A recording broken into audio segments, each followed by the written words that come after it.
Hello students. रोज रोज का एक ही काम, कितना वीडियो डालूं। और इस ऑनलाइन पढ़ाने में, वीडियो बनाने में पता नहीं क्यों मैं सेटिस्फाइड नहीं हो पाता हूँ खुद में। मुझे लगता है थोड़ा और बताना चाहिए, आज थोड़ा और लंबा थोड़ा वीडियो होना चाहिए, लेकिन वीडियो और ज़्यादा बड़ा ना हो जाए, इसलिए मुझे जल्दी ख़त्म करना होता है। जैसे हम लोग क्लास में पढ़ा करते थे, कितना मस्ती से हंसी मजाक भी होती थी, लेकिन कोर्स भी बहुत तेज़ी से आगे बढ़ता था। हंसी मजाक का एक लिमिट था, कहाँ भाई 5 मिनट हुआ, 1 घंटा में बहुत है, बाकी टाइम पढ़ने में लगता था। यहाँ देखिए, और आप लोगों के दिमाग में समय मेरे कमेंट आया है, कमेंट ये आया है कि सर जिस तरह से आप वहाँ क्लास में पढ़ाया करते थे, वो जोवियल मूड में कुछ जोक सुनाया करते थे, वो नहीं सुनाते हैं, अपने पुराने रूप में आइए, ऐसे ऐसे कमेंट सब आया है। भाई एक तो 25 मिनट क्लास होती है, ऊपर से मैं उसमें जोक सुनाऊँ तो पढ़ोगे कितना। तो जोक सुनाने के लिए मैं ये वीडियो नहीं बना रहा हूँ। हाँ, फिर जब अपनी क्लास रीस्टार्ट होगी ना, फिर मज़ा आएगा। फिर हम लोगों का जो तरीका है, पढ़ने का तरीका था, वही रहेगा। इसमें थोड़ा सीरियस पढ़ लेते हैं, ओके। जोक्स वगैरह सुनना है तो बहुत सारा साइट्स पे आपका यूट्यूब पे बहुत सारे वीडियो आते हैं। हंसना ज़रूरी है, ऐसा नहीं, हंसना ज़रूरी है, हंसने के लिए बहुत सारे साधन हैं। यहाँ पढ़ लेते हैं थोड़ा, ठीक। तो स्टार्ट करते हैं नेक्स्ट वीडियो। तो अगला रूल देखते हैं। पिछले हम लोगों ने देखा था कि कोई भी सब्जेक्ट का नाम सिंगुलर होता है, सिंगुलर वर्ब लेता है, लेकिन यदि उसमें उसके ऑथर का नाम आ जाए या उसको इंडिविजुअल कर दिया जाए तो वो प्लूरल वर्ब लेने लग जाता है। उसी प्रकार अगला रूल है, किसी भी देश का नाम, the name of any country, the name of any country is always singular. कोई भी देश का नाम हमेशा सिंगुलर ही होता है, चाहे उसमें एस लगा हो या ना लगा हो। जैसे the United states, the United Nations, the Philippines, the West Indies, the east Indies, इस सभी में आप देख रहे हैं एस लगा हुआ है, फिर भी ये सिंगुलर है। आप ये मत सुने यूनाइटेड की बात हो रही है तो बहुत संघ की बात हो रही है, बहुत सारे लोग मिले होंगे, सब देश मिल के बन, वो सब कोई मायने नहीं रखता है। देश का नाम सिंगुलर, देख लीजिए।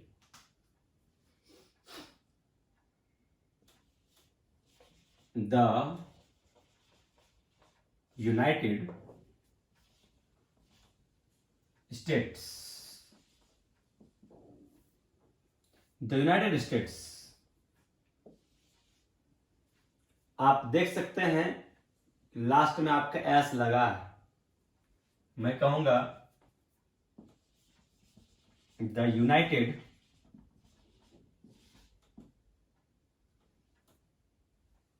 नेशंस, एस लगा है।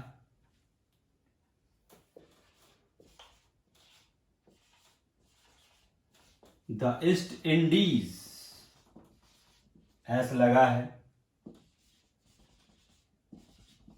द वेस्ट इंडीज, इसमें भी एस लगा है। या एस नहीं लगा हो, इंडिया।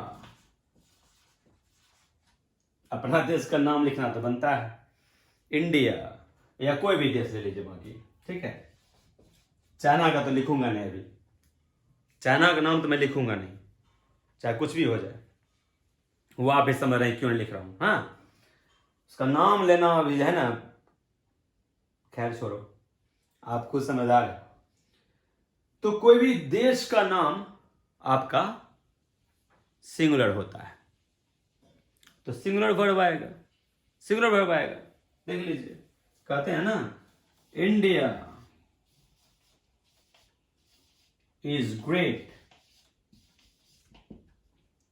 इंडिया इज ग्रेट, कहते हैं ना। तो आप इज का यूज कर रहे हैं, कारण क्योंकि ये सिंगुलर है, देश का नाम सिंगुलर होता है। आप इसको ले लीजिए ना, आप यहां पर कर दिए the United states, the United states कर दीजिए, वो भी इज लेगा। द यूनाइटेड नेशंस कर दीजिए, वो भी इज लेगा।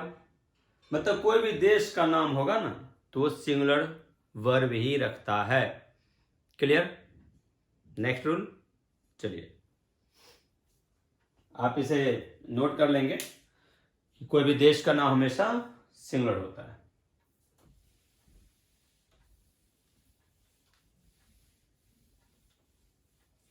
कोई भी बीमारी का नाम,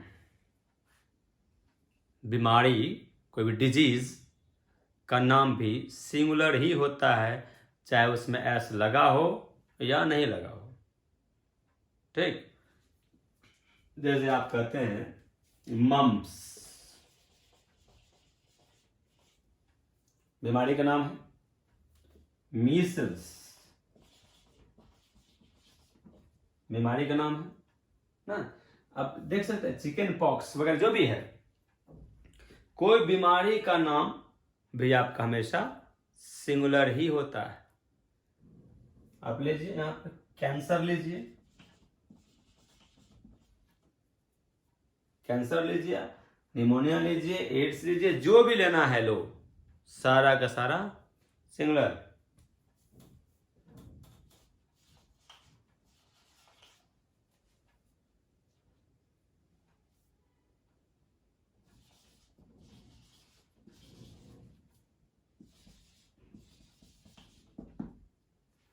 cancer gives us death, cancer gives us death, cancer हमें मौत देती है। क्या देती है? मौत। गिव्स लिखा मैंने, B5 है, और B5 कैसा होता है? सिंगुलर होता है। आप ये मत सुनो इज कहां गया, अरे भाई मैंने क्या कहा, इज भी एक हेल्पिंग वर्ब है या वर्ब है, गिव्स भी वर्ब है।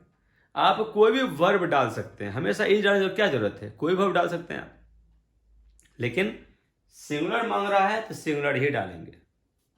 प्लूरल लेता तो प्लूरल डालते ना।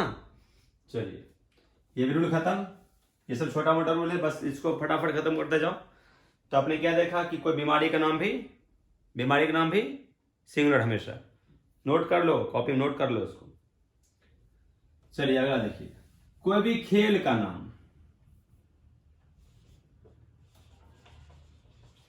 गेम्स, कोई भी खेल का नाम, स्पोर्ट्स, हमेशा सिंगुलर होता है, चाहे एस लगा हो उसमें या नहीं लगा हो।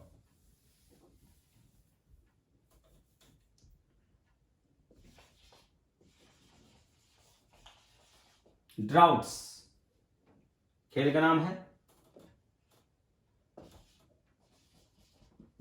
बिलियर्ड्स खेल का नाम है। एस लगा है ना, देख रहे हैं ना, एस लगा है ना, एस लगा हो या नहीं लगा हो सब में सिंगुलर वर्ब। चलिए क्रिकेट, एस नहीं लगा है, इसमें एस लगा है, फिर भी सारा singular.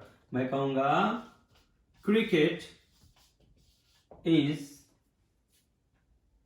A very popular game. Cricket is a very popular game. आप देख सकते हैं क्रिकेट के साथ क्या आया है, इज आया है। ठीक, आप ड्रॉट्स लीजिए, droughts is a very expensive game. Droughts is a very expensive game. तो आप सब में जितना भी गेम का नाम होगा, खेल का नाम, जो भी खेल का नाम हो, सारा खेल का नाम सिंगुलर ही होता है, उसमें सिंगुलर वर्ब ही आएंगे। ठीक है भाई, आगे देखते हैं। बुक्स लेते हैं। बुक्स का नाम भी, कोई भी बुक का नाम हो, मैं सब्जेक्ट के नाम की बात नहीं कर रहा हूं, सिंगुलर होता ही है।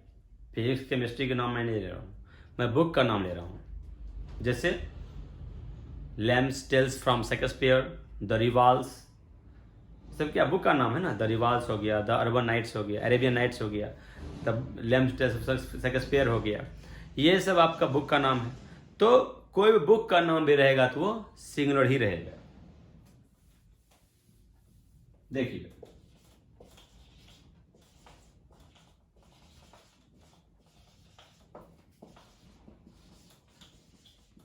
द अरेबियन नाइट्स ऐसा लगा है,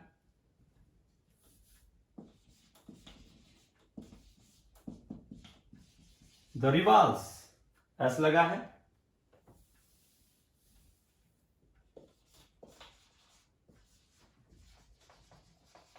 the Lamb's tales from Shakespeare etc..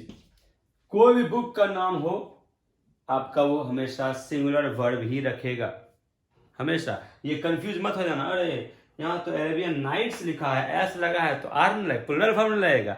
नहीं भाई, ऐसी कोई बात नहीं है।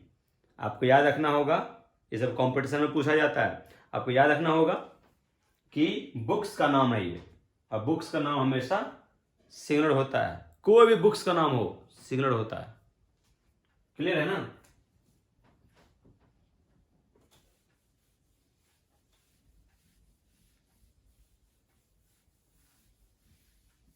चलिए, यहां तक क्लियर हो गया। अब अगला रूल, अब आपको थोड़ा सा समझने में आपको वक्त लगेगा, थोड़ा उसमें अधिक बोलना होगा मुझे, क्योंकि अब जो रूल आने वाला है वो कुछ हट के है। देख लीजिए, आप जानते होंगे डिस्ट्रीब्यूटिव प्रोनाउन को। डिस्ट्रीब्यूटिव प्रोनाउन नहीं जानते, मैं बता देता हूं। प्रोनाउन के टॉपिक में एक डिस्ट्रीब्यूटिव प्रोनाउन भी आता है, जैसे पर्सनल प्रोनाउन हो गया, रिफ्लेक्सिव प्रोनाउन हो गया, पॉजेसिव प्रोनाउन हो गया, वैसे डिस्ट्रीब्यूटिव प्रोनाउन भी आता है, डेमोन्स्ट्रेटिव प्रोनाउन भी आता है, रिलेटिव प्रोनाउन भी आता है, इंडेफिनिट प्रोनाउन भी आता है ना। तो डिस्ट्रीब्यूटिव प्रोनाउन में आपका देख सकते हैं,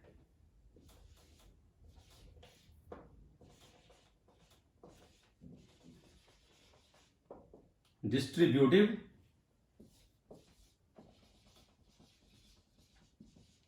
प्रोनाउन, इसमें आपका आता है ईच, ईदर, नीदर, एनीवन,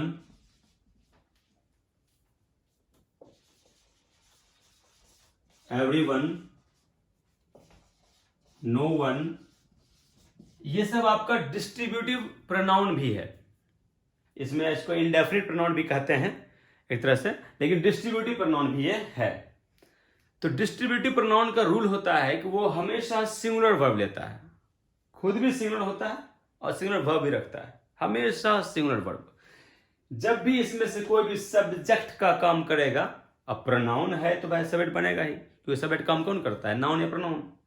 कोई भी सेंटेंस आप पढ़ते हैं या लिखते हैं तो सबसे पहले किसको देते हैं, सब्जेक्ट देते हैं। मतलब सब्जेक्ट, और सब्जेक्ट कैसा होता है, नाउन होता है, प्रोनाउन। सब्जेक्ट जहां भी दें आप, वो कहाँ क्या होता है, वो सब्जेक्ट या तो नाउन का होता है या तो प्रोनाउन का होता है। तीसरा तो ऑप्शन है नहीं। तीसरा ऑप्शन भी है अगर, तो अगर एडजेक्टिव बनाना चाहते हैं तो पहले उसे नाउन बनाना पड़ता है, दी लगा करके ना, बताया था मैंने क्लास में। तो अगर इसमें से किसी का प्रयोग आप सेंटेंस के सब्जेक्ट के रूप में करते हैं तो हमेशा सिंगुलर वर्ब लेगा, हमेशा सिंगुलर वर्ब लेगा। अब देखते हैं थोड़ा सा इसको बारीकी से कि ईच कहां, इधर कहां, नीदर कहां, एनीवन कहां, एवरीवन कहां, नो वन कहां, कहां किसका प्रयोग होता है, कहां किसका होता है। मैं इसको आपको बारीकी से समझाता हूं, समझ था ध्यान से। पहला आपका है ईच। आप एक तरह से इसको आप प्रत्येक कह सकते हैं, एक तरह से आप इसको प्रत्येक कह सकते हैं। ईच मतलब प्रत्येक, ठीक है। अब प्रत्येक मतलब क्या होता है, प्रति जोड़ एक। अगर इसका संधि विच्छेद किया जाए तो प्रति जोड़ एक होगा, प्रत्येक। तो प्रत्येक का यूज हम कब करते हैं, कोई एक को संबोधित करने के लिए या एक से अधिक रहता है उसको संबोधित करने के लिए। आप ये बताओ, मेरे पास एक पेन है, ठीक है।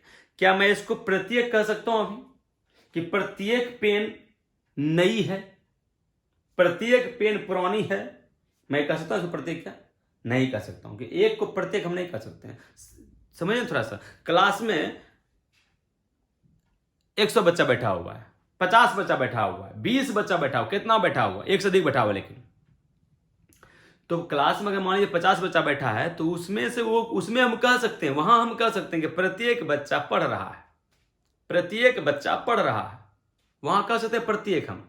और वही कोई एक बच्चा, आप होम ट्यूशन देने जाते हैं ना, होम ट्यूटर होते हैं, होम ट्यूशन देने जाते हैं आप, अब वहां पर कोई एक बच्चे को पढ़ा रहा है, क्या उसको कहेंगे कि प्रत्येक बच्चा मेरे सामने पढ़ रहा है? नहीं कहेंगे ना, क्योंकि एक को प्रत्येक नहीं कहा जा सकता है। प्रत्येक कहने का मतलब है वहां पर एक से अधिक है, यहां पर इसका मतलब प्रत्येक हो रहा है, इसका मतलब हो रहा है कि यहां पर ये एक से अधिक का बोध करेगा, एक से अधिक का बोध कर रहा है, ये प्रत्येक एक से अधिक की बात कर रहा है, एक से अधिक की तरफ इशारा करते कर रहा है प्रत्येक।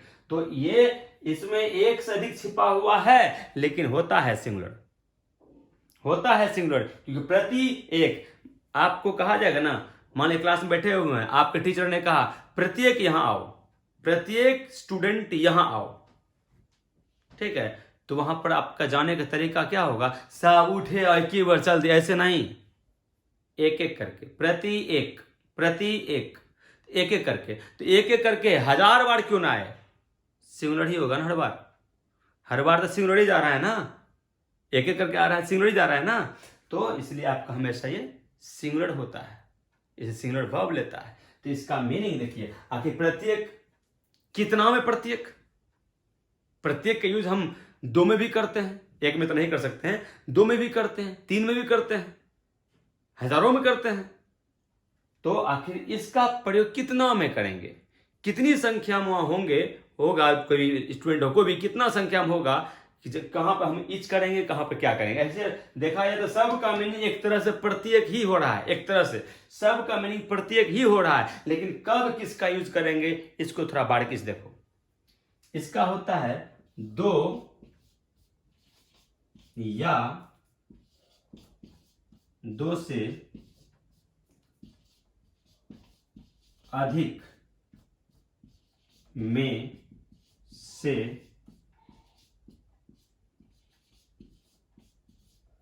प्रत्येक, ध्यान दीजिएगा, दो या दो से अधिक, दो या दो से अधिक में से प्रत्येक, मतलब अगर दो स्टूडेंट बैठा है, दो स्टूडेंट बैठा है, वहां कह रहे हैं प्रत्येक पढ़ रहा है, दो को तो प्रत्येक कह सकते हैं ना, दो बैठा है, हम कह रहे हैं प्रत्येक पढ़ रहा है, तो वहां हम इच का प्रयोग कर सकते हैं, दो में भी, दो भी अगर बैठा है तो हम इच का प्रयोग वहां कर सकते हैं, etch is reading, etch is reading कह सकते हैं। और क्या है, दो या दो से अधिक, दो का तो हम समझ गए कि दो रहेगा तो हम इच कह सकते हैं वहां, या दो से अधिक, या फिर दे दिया, दो में कर ही सकते हैं, या आप चाहे तो दो से अधिक भी रहेगा तो वहां भी इच कर सकते हैं प्रत्येक कहने के लिए। मान लीजिए वहां 10 बच्चा बैठा है, दो क्लास है, एक क्लास में 2 बच्चा बैठा हुआ है, एक क्लास में 10 बच्चा बैठा हुआ है, 50 बच्चा बैठा हुआ है, एक में सिर्फ 2 है, एक क्लास में, क्लासरूम में, और दूसरे क्लासरूम में 50 बच्चा बैठा है, हम दोनों क्लासरूम में इच का यूज कर सकते हैं, etch is reading, etch is reading, दोनों में कर सकते हैं, क्योंकि इच का प्रयोग होता है दो के लिए भी और दो से अधिक के लिए भी, समझ में आया, दोनों के लिए कर सकते हैं। हाँ ध्यान रखना, हमेशा इज, हमेशा इज, क्योंकि आपको मैंने क्या कहा,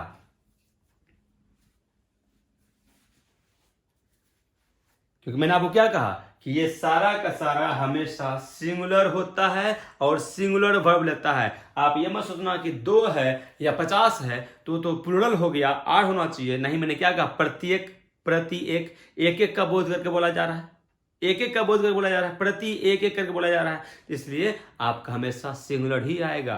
तो देख लिया जाए एक एग्जाम्पल, मैं कहूंगा I have 10 friends and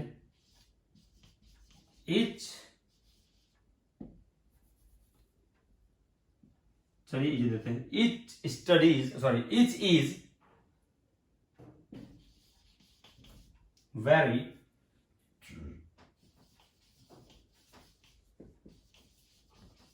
intelligent. देख लीजिए, आई हैव 10 फ्रेंड्स, मुझे 10 दोस्त हैं। कितने हैं?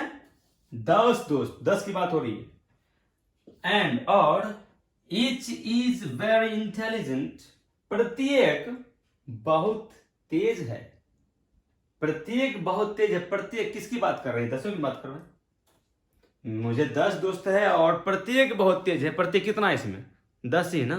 तो बताओ यहां पर इच का प्रयोग कितने के लिए हुआ है? 10 के लिए हुआ है ना। फिर समझो, मैं कहूंगा मेरे पास 5 किताबें हैं और प्रत्येक उपयोगी है। मेरे पास 5 किताबें हैं और प्रत्येक उपयोगी है। यहां प्रत्येक में कितने किताब बात हो रही है? उसी 5 की ना। तो वैसे यहां भी मुझे 10 दोस्त हैं और प्रत्येक बहुत तेज है। यहाँ प्रत्येक कौन किसकी बात है? 10 की ना। यहाँ पर इच का प्रयोग किसके लिए हुआ है? 10 के लिए। मैंने क्या कहा था? इच का प्रयोग किसके लिए होता है? दो के लिए हो सकता है या 2 से अधिक। तो 2 से अधिक है नहीं, ये इसके लिए हो सकता है ना। आप 2 में कर सकते हैं। मैं यहां करता हूं 2 friends. I have 2 friends and each is very intelligent. ये भी सही है, क्योंकि इसका प्रयोग 2 के लिए भी होता है और 2 से अधिक के लिए भी होता है। समझ में आया?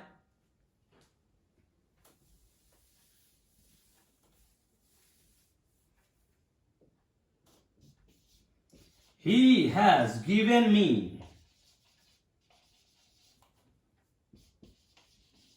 2 pens. He has given me 2 pens. उन्होंने मुझे 2 कलमें दी हैं। उन्होंने मुझे 2 कलमें दी हैं। बट लेकिन each dash यूजलेस। आपको ऑप्शन देगा इज का और मान लीजिए लिखा हुआ है इज का या आर का। यहां आपको ऑप्शन दे दिया। कॉम्पिटिटिव एग्जाम्स में भी ऐसे सवाल पूछे जाते हैं। He has given me 2 pens but each dash useless. अब बताओ, इच इज यूजलेस कि इच आर यूजलेस? ऑप्शन दिया हुआ है तो आपको तो पता ही है, ये सब हमेशा सिंगुलर होता है। तो क्या हो जाएगा? Is useless.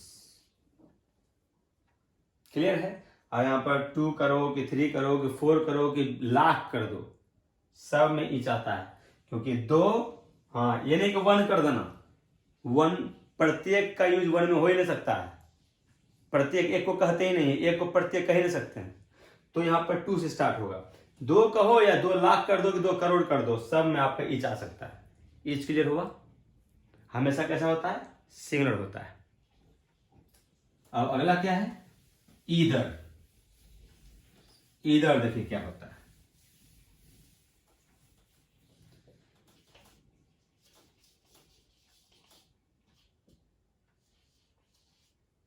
ईदर का मतलब भी एक तरह से प्रत्येक ही होता है,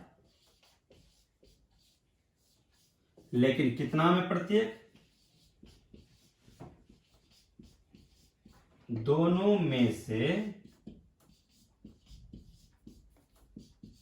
कोई एक।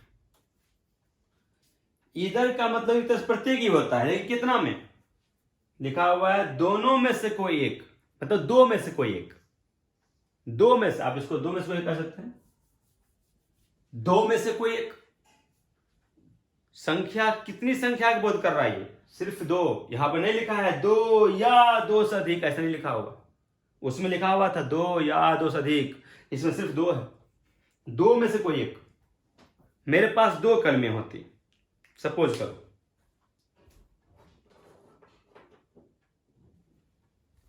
मेरे पास 2 कलमें हैं। 3 में नहीं ले सकता इसमें, क्योंकि इधर में कह रहा है कितना में? 2 में। 3 जैसे हुआ इधर वहां नहीं आ सकता है, किसी भी कंडीशन में इधर नहीं आएगा वहां।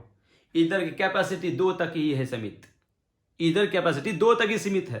तो आप मान लीजिए 2 कलमें हैं, अब मैं इसमें से कहूँ कोई एक रेड है, कोई एक रेड है, तब यहां पर कितना हो, कोई एक, दो में से ना, दो ही है ना। मैं कहूँगा इसमें से कोई एक रेड है, यहां पर ईदर होगा, क्योंकि दो में से कोई एक। अब वही मैं एक और पेन ले लूं, एक और पेन में ले लिया, 3 हो गया। अब यहां आप ईदर का यूज कर ही नहीं सकते हैं, क्योंकि इधर कैपेसिटी से बाहर हो गया। ये इधर का लिमिट है 2 तक ही, 2 तक ही, तो एक को हटाना पड़ जाएगा, आपको 2 ही रखना होगा। इसमें से कोई एक की बात करना होगा। तब मान लीजिए ना कि 2 दोस्त हैं, 2 दोस्त हैं, ठीक है, और दोनों इंटरव्यू के लिए गया है। अब वहां पर वैकेंसी एक ही है, एक ही वैकेंट है, सीट एक ही है वहां पर खाली। तो वहां पर क्या कहेंगे, 2 में से कोई एक का ही होगा ना, दोनों में से कोई एक का ही होगा ना। तो वहां पर इधर कह सकते हैं ना, इधर कह सकते हैं वहां पर 2 में से कोई एक, इधर कोई एक को सिलेक्ट किया जाएगा। Either will be selected, either will be selected ना। वहां पर 3 चल गया, इधर होगा ही नहीं। अब 3 में से कोई एक फिर सोचोगे, आगे बताऊंगा। अभी सिर्फ 2 तक ही जान लो कि 2 में से कोई एक इधर, ये भी आपका स्क्रीन होगा। मैं कहूंगा I have 2 pens but either is red. देखिए, आई हैव 2 पेन्स, मेरे पास 2 कलमें हैं, 2, सिर्फ 2 की बात हो रही है, 2। लेकिन ईदर इज रेड, कोई एक, इधर मतलब 2 में से कोई एक ना, ईदर इज रेड, कोई एक लाल है। यहां पर 2 है, तभी हम इधर कर सके। अगर यहां हम कर देंगे 2 से अधिक, इधर नहीं आ पाएगा। तो आपको ध्यान रखना है, अगर 2 की सिर्फ बात हो, उसमें से कोई एक है, संख्या 2 है, लेकिन उसमें से किसी एक की बात करना हो तो इधर करना है, इधर करना है, ठीक है। मान लीजिए ना हस्बैंड वाइफ की बात करते हैं, हस्बैंड है, एक वाइफ है। अब कहीं से न्योता आया है भोज खाने का, न्योता बोला either is being invited in my party, either is being invited in my party. अब क्या करेगा, कहा जाए ईदर इज बीइंग इनवाइटेड, कोई एक को आमंत्रित किया जा रहा है मेरी पार्टी में, किसी एक को आमंत्रित किया जा रहा है मेरी पार्टी में। वहां पर देखा सिर्फ हस्बैंड वाइफ है, इसलिए इधर बोला वो। अब बाल बच्चों साथ में रहता तब इधर नहीं बोलता, तब इधर नहीं बोलता। किसी एक को इन्वाइट करना है तो सिर्फ देखा कि 2 ही हस्बैंड और वाइफ और कोई नहीं है, 2 ही है, इसलिए वहां इधर बोल दिया, either is being invited in my party tonight, okay. और अगर मान लीजिए 2 से अधिक रहता, बाल बच्चों साथ में होता है, तो वहां पर इधर वो नहीं बोलता, वहां पर क्या बोलता, कल पढ़ेंगे। वहां पर क्या बोलता, कल पढ़ेंगे। एक ही दिन क्या है सर। तो बस इतना जान लीजिए, ये भी आपका सिग्नल लेता है, सिग्नल लिया, क्लियर। अब आगे का वीडियो कल पढ़ेंगे। Good night.